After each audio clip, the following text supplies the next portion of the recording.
only has a mutating member named remove last. Okay, well, this is kind of a formal way of saying you can't do remove last on ops because ops is immutable. It's read-only. You cannot mutate it. You cannot change it. Okay, why is ops read-only? Well, there's two things to think about here. One is when you pass arguments into functions, unless it's a class that you're passing, unless you're passing an instance of a class, the thing you pass is copied. Okay? It's very important to understand that. That's passed by value. You're used to it in other languages. Most languages do this. Passed by value. Arrays and dictionaries are not classes. They're not classes in Swift. They're structs, you know, like a C struct. Okay? Arrays and dictionaries are structs. Structs in Swift look a lot like classes. They have functions. They can even have properties that have storage. They're almost identical to a class, really. The only two huge differences between structs and classes, one is that classes can have inheritance and structs cannot. Okay? But number two is that structs are passed by value and classes are passed by reference. Okay? Very important that you understand that distinction.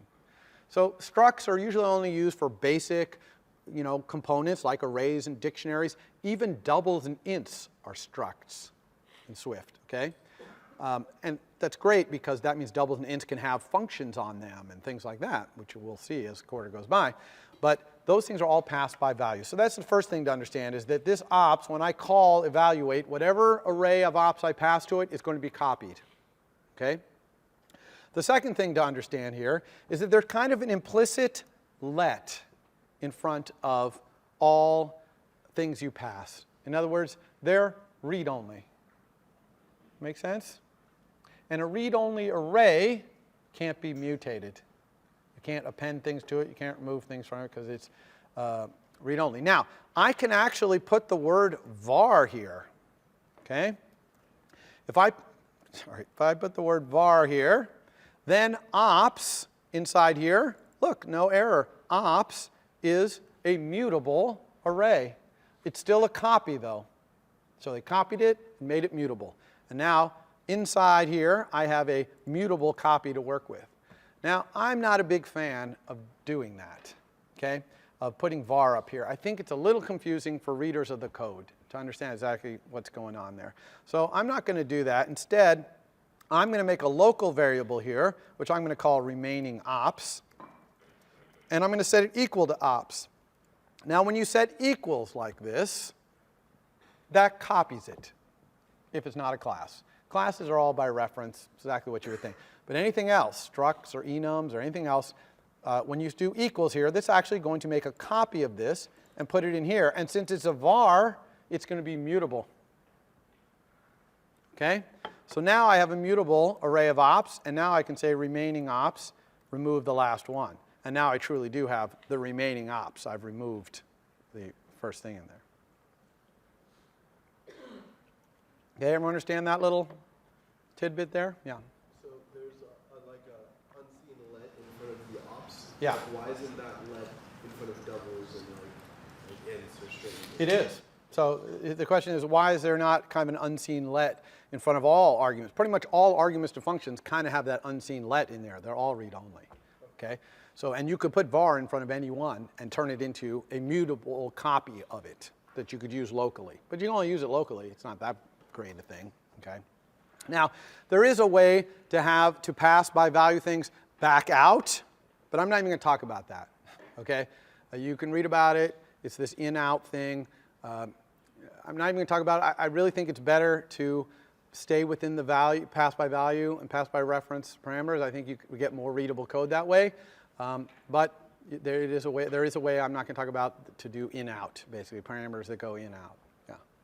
Is there any way to pass by reference? Because if ops were a huge array, we just copied it 3 times. Yeah, that's what I've just said. There is a way to pass it kind of by reference, in-out. You know, you pass it in, you modify it, and then it'll come back out when it's done at the end. So it's kind of like by reference. But the other thing you said is, oh, this is terrible. I'm making 3 copies of that dang thing. This must be super slow. And the answer is no. Swift is super smart about not actually copying it until you actually make a change to it. So here, when it passes a copy in, it didn't really copy it. It just kind of passed a pointer in, but it knows that pointer is by, not by reference, is by value. And then when I copied it again here, it still didn't really copy it. Even if this array had a 10,000 things in it, it didn't make 10,000 copy of it. It was only here where I actually mutate it, now it had to make a copy. And it may not even have made an entire copy. It might have just kept track of the changes, for example. So it's super smart behind the scenes. Swift is very smart. So don't worry too much about, oh, I'm copying these things over and over. Swift is making the minimum amount of actual copying going on. Okay? All right, so now I have remaining ops here, which truly are my remaining ops, okay, because I've removed the top one, the x, off the top. So now I've got all the remaining ops in this local variable here called remaining ops. Okay, now what am I going to do with this op that I pulled off, this one on the top, the x? Well, I'm going to get the associated value from the enum, okay, either this or these or this. And how do I do that? I use switch. Okay, I told you that switch is really important, and now you're seeing that switch is really important. Switch is how you pull things out, associated values out of enums. So I'm just going to switch on the op. Okay, this is the op that I pulled off the top, that x from the thing we did on the board. And I'm just going to look at all the cases. So I have a case operand. Okay, notice that it puts a little dot here because it's really op.operand, and it's using type inference to know that it's op.operand, right? It's op.operand, but it doesn't need the op there. And here it's asking, in this space, what do you want to do with the associated value if you're handling this case where the enum is operand? Okay? Well, I want to let that associated value be assigned to a constant called operand. Okay? And yes, I could put var here, which would do the same thing, except for I could then change the thing in here, but I almost never want to do this, almost always let. So let operand means that inside the handling of this case, okay, this case of the switch, inside here, operand is going to have the associated value of the operand. Okay? Ooh, that's exactly what I want. I'm just going to return. Right now, I have to return this tuple right here. So I'm going to return the operand. That's the result. Okay? When I go here and I encounter that next one down, which was a 4, I got a 4. I can just return that result to evaluate this one. And I also, though, have to return the remaining ops. Okay? So I'm just returning the two values of this tuple. Notice I don't have to put result, colon, and remaining ops, colon in here. It knows that those match, and so it's just doing it. All right? Make sense? And that's it for operand. That's all I have to do. It's kind of, in the recursion, it's kind of an end case. Yeah? Is remaining ops stored on the stack or heap? This one here or this one here? Well, in general, are Swift structs like last? Okay, so the question is, when I do something like this, where is remaining ops? Is it in the heap? Is it on the stack? And the thing is, that's implementation detail. So you don't know, but you don't care.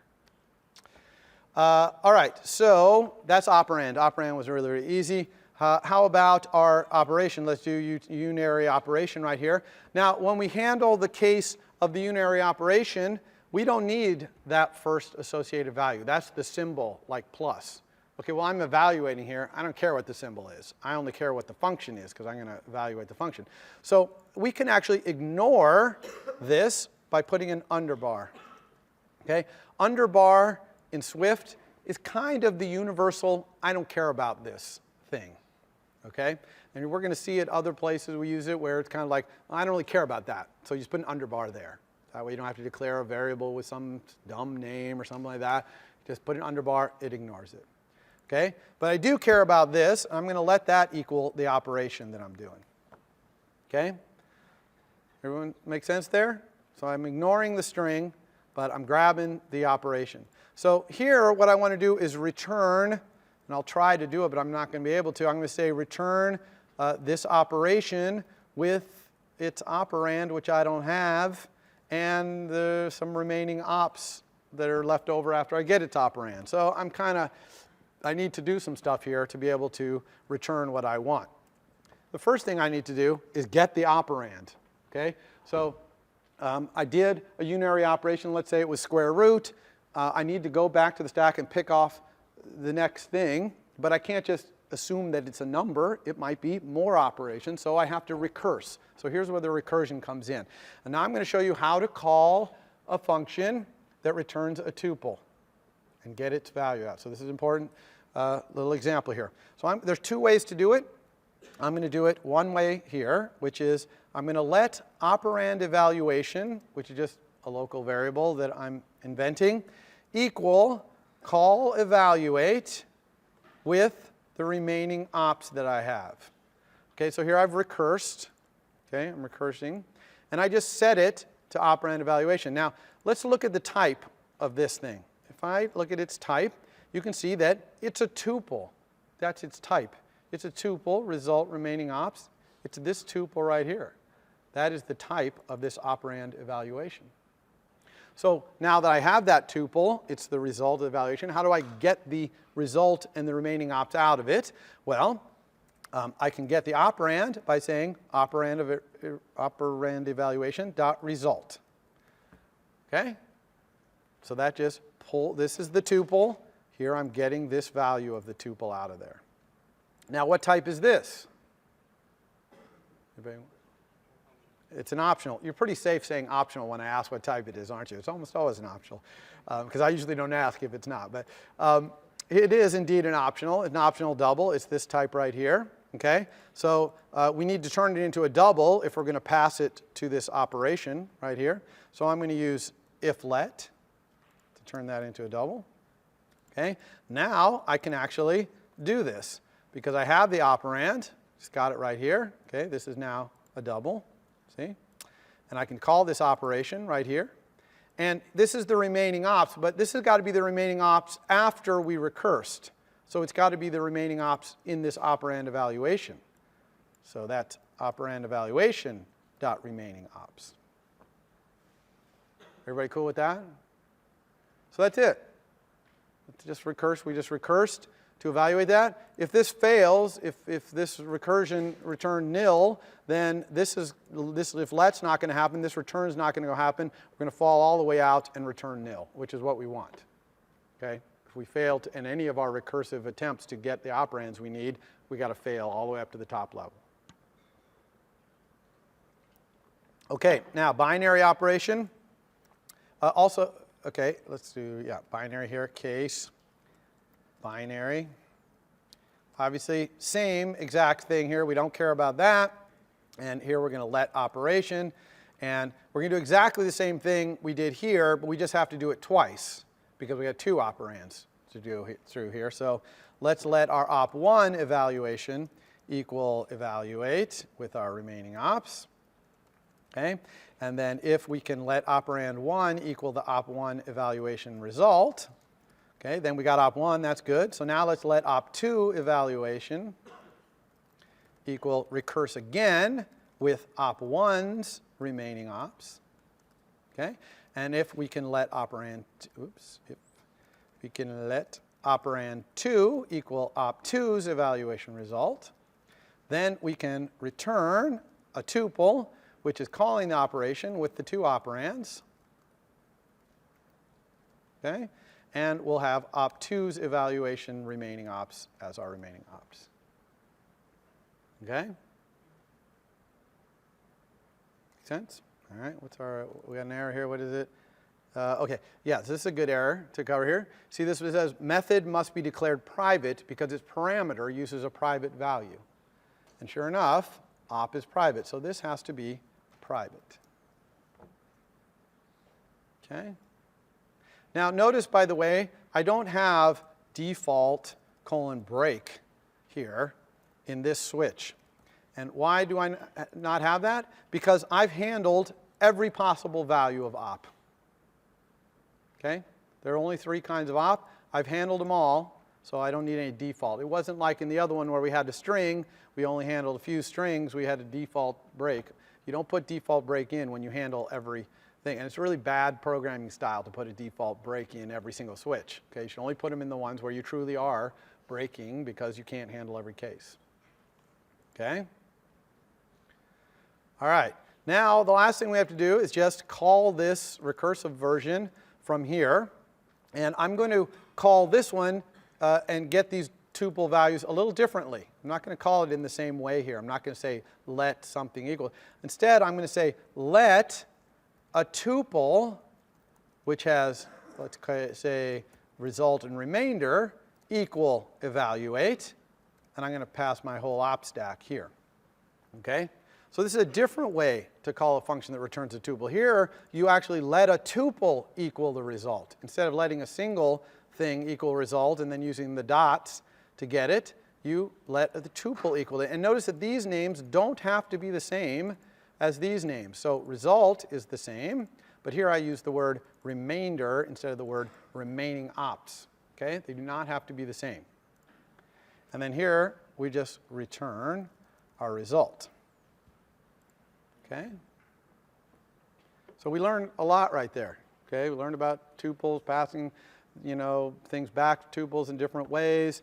How to ignore things in the enums and when we're getting associated values, all that stuff. So hopefully you got all that. I see a few people still kind of catching up on their typing, so I'll break for a second here. So that's it. That's the entire implementation of our calculator brain. It wasn't really that bad, actually, right? Pretty simple little data structure here. Just have to say what our known ops are. You have this recursion, which, actually is quite simple, powerful code. If you're not comfortable with recursion, I can see how it might be a little bit disturbing, but go stare at it for a while and you'll get it, how it works. Okay? So now that we've got this new calculator brain, we have to use it in our old controller. Okay? Yeah, question, sorry. Do we have to let the op stack equal the remainder? Here, you mean? Yeah. Well, we're not going to use remainder, so actually even I could put I don't care here. I only put that remainder there to show you it could have a different name, but I'm not using the remainder. I only want the result. You see? Won't the op stack contain what was previously in it before you evaluated?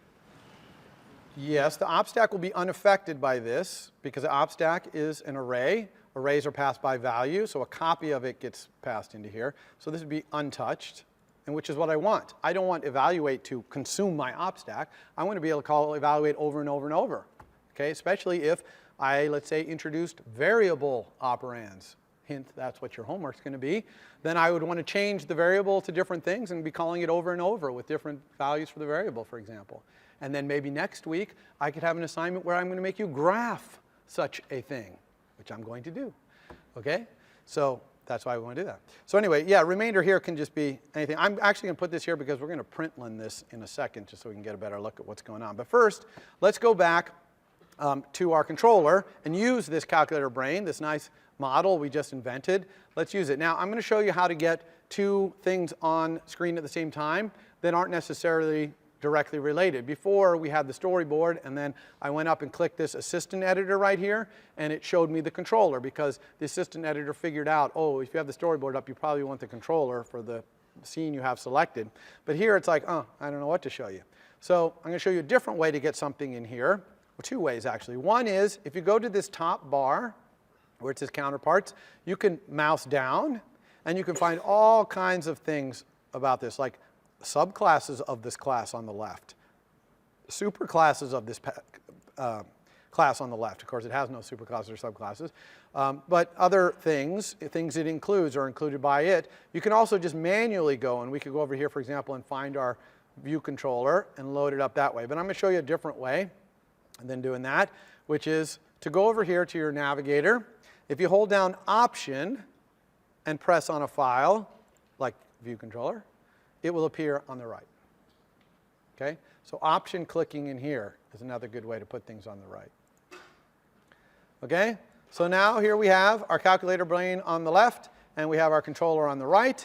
We are going to rip out all of the stuff in our controller that had to do with being a calculator.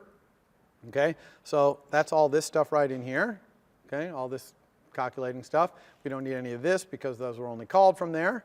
Okay, so our controller is getting quite simple. Our controller hardly has anything left in it, and that's because the UI only needs this to be controlled.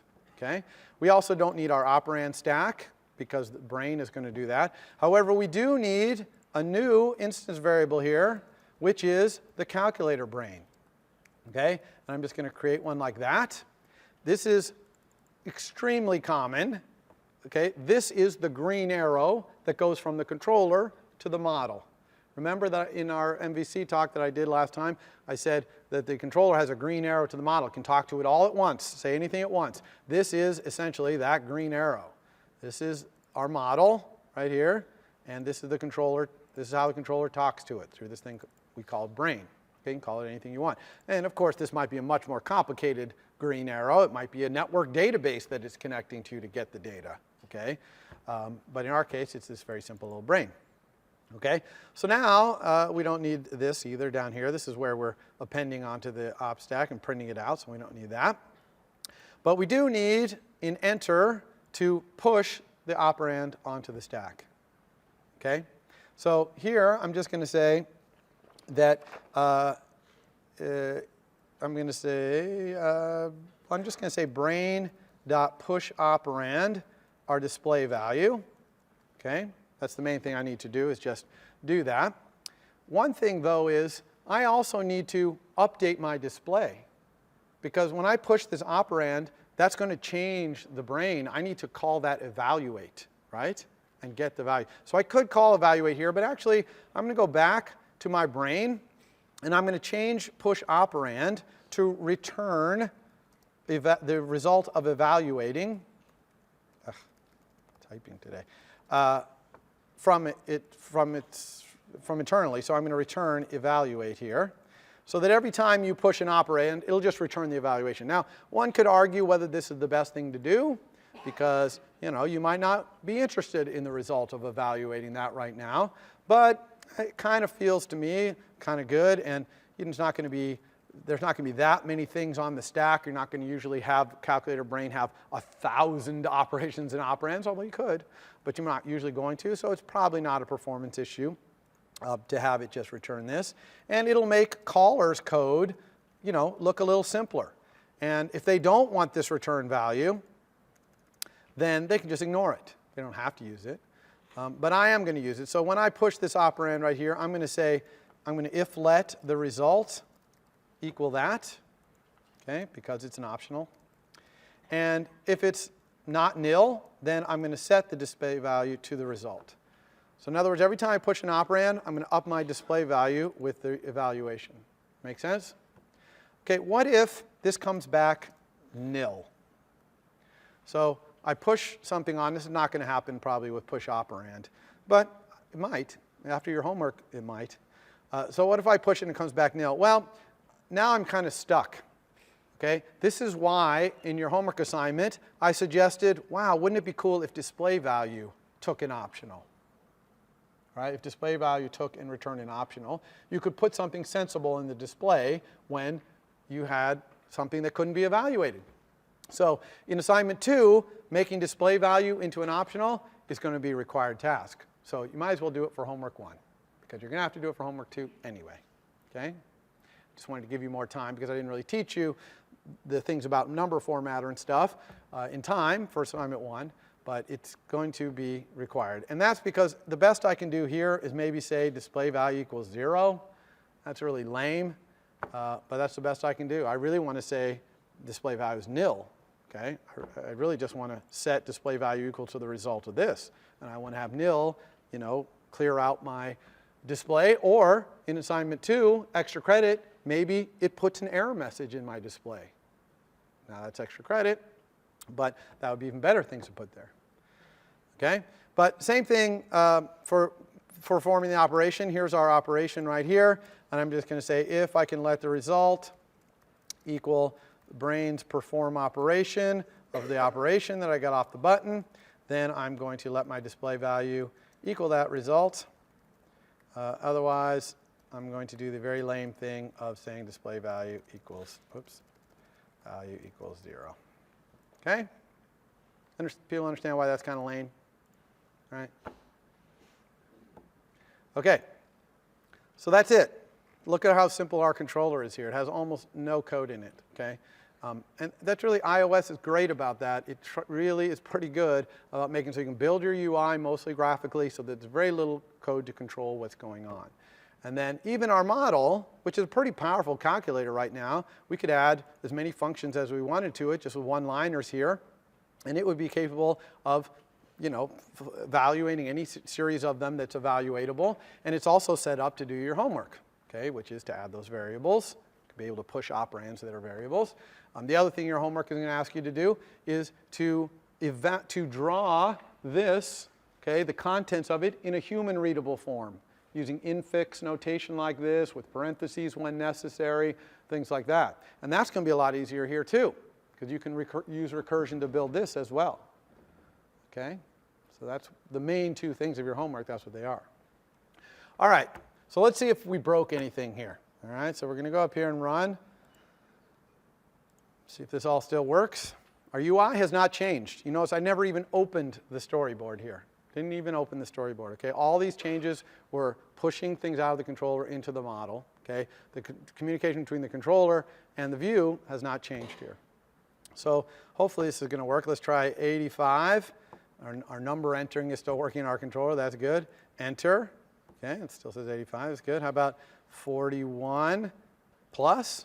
Oh, seems to actually be working. Square root. That's also working. 9 times. Excellent. That's working. Now, what if we do something that's not evaluatable? I'm going to press times a whole bunch of times, right? Times, times, oh, 0. See, that's not really great feedback, okay? But it's not really 0, but it's not good either. So your homework is going to be printing out what's on the stack in a nice form, so you'll be able to see that you have times, times, times, times, times, and it's going to equal a blank display, and that's going to make sense that it's blank. Okay? All right. Now, I want to do one other thing here, though, just so you can really visualize what's going on, which is I want to print out, when we evaluate, I want to print out this stack. I want to print out the thing we're evaluating. I want to print out the result. And I even want to print out the remainder here so we can see what's going on. So I want to say println, and I'm going to say, I'm going to use my backslash thing here, opstack equals result with, how did I say this? With, oh yeah, with our remainder left over. Okay? So wouldn't it be cool if I could just do this? Just say, okay, the op stack evaluated equals this result with the remainder left over. Okay? Let's run that. You think that's going to work? Maybe. Let's see. Okay? So let's try putting 8 on the stack. Okay? Let's make so we can see. It's over here. Where is it? It's this probably there. There it is. We don't need that one. Okay. So here is our, okay, let's command tab, it's this. Okay, so it said here, enum value in an array equals result of optional 8, that's good, optional 8 is good, with nothing left over. Okay, that's good. Let's go 6, enter.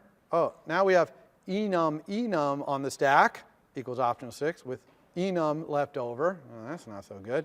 Times, enum equals it with, this is terrible. This is, I can't understand what the heck is going on here. Why is this happening? Okay, when you put something in parentheses like this, it tries to convert it to a string. Okay, well the thing that's in here is an array. Arrays know how to convert themselves to strings. What they do is they put open square bracket, then they ask every single thing in the array, convert yourself to a string. Okay, and it puts them here. Well, our op is converting itself to this string, enum value.